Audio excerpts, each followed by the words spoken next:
Hey everybody, and welcome to my very first movie review. As some of you might know, a couple of years ago I had my Tyler Talks channel where every week I would talk about a different subject, and then I would also have a different guest on my show, and we'd do fun activities and challenges and try to entertain you guys. I did kind of get away from that a little bit, but I am back.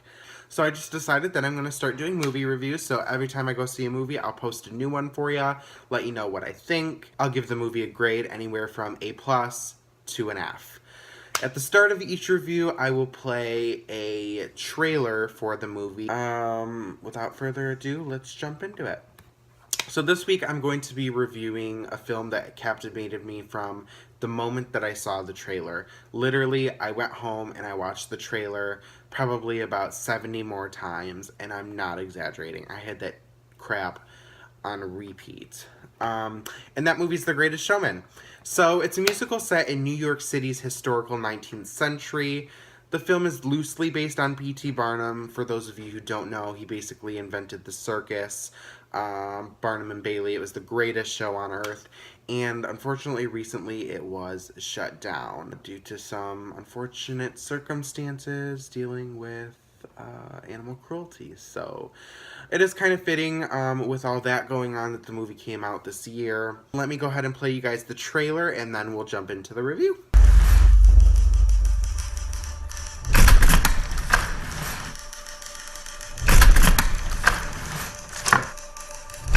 Can I have your attention? You're all dismissed. Bankrupt. Better luck with your next job. I am not a stranger to the dark. This is not the life I promised you. Not even close. 'Cause we don't want your broken parts.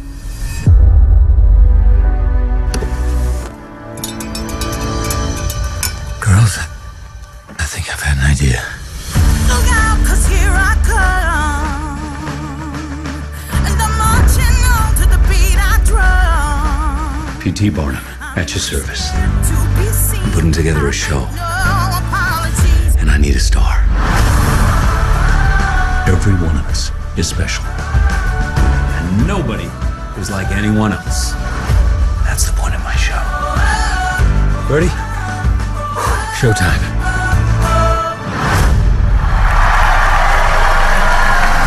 Look out, 'cause here I come. And I'm marching on to the beat I drum. I'm not scared to be seen. I make no apologies. This is me.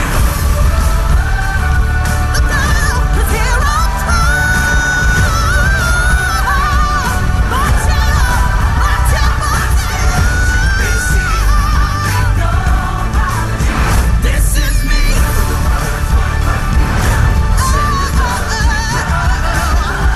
I'm gonna stand up, love.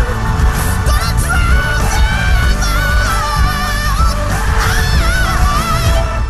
No one ever made a difference by being like everyone else. This is me. I can't just run off and join the circus. Why not? I mean, you clearly have a flair for show business. For show business? Mm-hmm. I've never heard of it. Because I just invented it. Okay, so The Greatest Showman, it's an original musical directed by Michael Gracie. All the music was written by Pasek and Paul. For those of you who don't know, Pasek and Paul wrote the original music for La La Land, which came out earlier this year. They won not one, but 5 Oscar awards for the movie. They are just musical geniuses. I love them.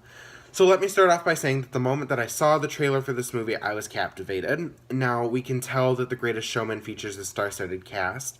We've got Hugh Jackman, who, of course, is no stranger to the musical world. We know that he portrayed Jean Valjean in Les Mis back in 2012, alongside Anne Hathaway. And then he also brought Peter Allen to the Broadway stage in The Boy from Oz.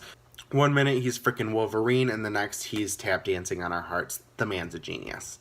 Supporting roles include none other than Zac Efron, Zendaya, Michelle Williams, Rebecca Ferguson.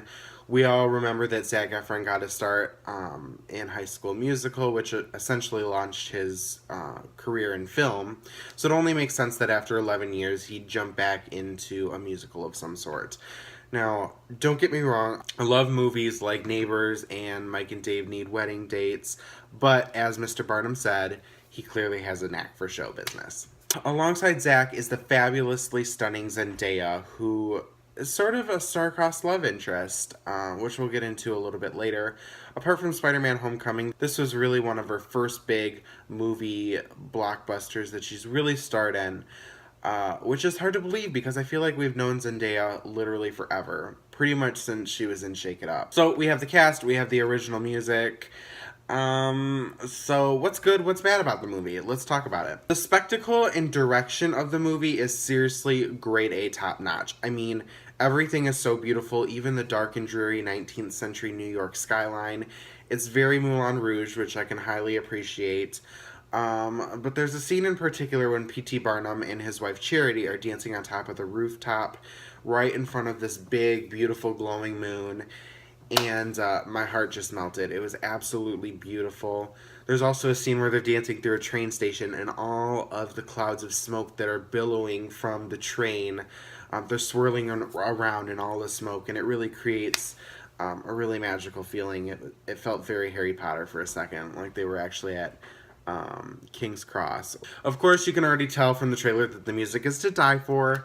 And, you know, I've heard a couple other reviewers say that they weren't really too fond, that the music was very modern and contemporary because it didn't really fit the time period that the film took place in. And while I can appreciate that and I understand what they're saying, I kind of have to disagree. I think one of the most artistic things about the movie is that the music doesn't necessarily fit with the time frame. And I think that Pasek and Paul could have written beautiful songs to convey that era of music, but sometimes when things are too parallel, they become a little bit more boring. I love that the music had a pop feel while still staying visually true to the 19th century. One thing that I love about this movie is that they use props to enhance the music. So sometimes they'll be using a hammer or they're stomping shot glasses, the clink, clink, clink. I love when movies do that. But anyways, I digress. That's one of the things that I loved about this movie that they do very well. The stunts are very visually eye-pleasing. I actually didn't know this until I watched an interview with Zac and Zendaya, but all of the stunts that were done, like Zendaya does a lot of trapeze work, and there's a scene where her and Zac are swinging around from ropes and flying through the air. They all did those stunts themselves, so there weren't really any stunt doubles. I mean, how much body strength and talent do you have to be able to do that, and you've never been trained in it? But Zac did kind of joke, and he said, you know, I'm over here dying at how physically exhausting this is, and I'm checking in on Zendaya, and I'm saying, are you okay? Are you okay? Just checking in on her. And she's like, yeah, I'm fine. And I'm over here like dying. And so I thought that was pretty funny. Costumes were fantastic. Obviously, we see that from the get-go in the trailer. So there's really not much to talk about that. It's self-explanatory. Very nice job with the costumes. There are a couple of CGI effects that are used to bring the elephants and the lions to life. They did a good job because everything looked very real. So what's wrong with the movie? Well, I hate to be the bearer of bad news, but this movie is far from perfect. The biggest issue that I had with The Greatest Showman was sometimes the storyline felt a little bit rushed. I was quite intrigued at the beginning of the movie because it delved right into P.T. Barnum's childhood and how he and his wife Charity, portrayed by Michelle Williams, fell in love. I felt like it was necessary to see all of that, and it really helped build an emotional connection between the audience and their relationship. However, as the movie progressed, I felt as though we didn't get to see as much of that with other characters.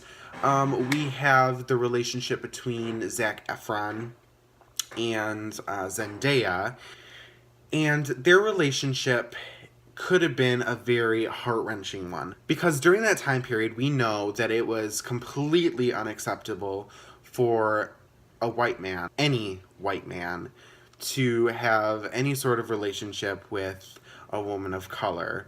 Zac Efron's character is white, he's wealthy, he has a lot to lose. And Zendaya's character, she's not wealthy. Doesn't come from money, she's colored. And so there's that star-crossed lover type of thing that's going on. It really should have pulled at my heartstrings, but the reason that it didn't is because there was no climactic build up when it comes to their relationship. We kind of see them exchanging glances at each other. In one scene, they're holding hands, and then Zac Efron sees somebody spot them, and he kind of just quickly lets go, and you can tell that she's upset because she walks away. So it is sad, but they didn't spend a lot of time really focusing on that relationship, and I feel like they needed to. There are other characters as well that I felt like we didn't really get to know too well. The bearded lady, played by Keala Settle, she has an amazing voice. I can't stress. She just gave me chills. And when I went to see the movie, I was really excited to see what they were going to do with her character.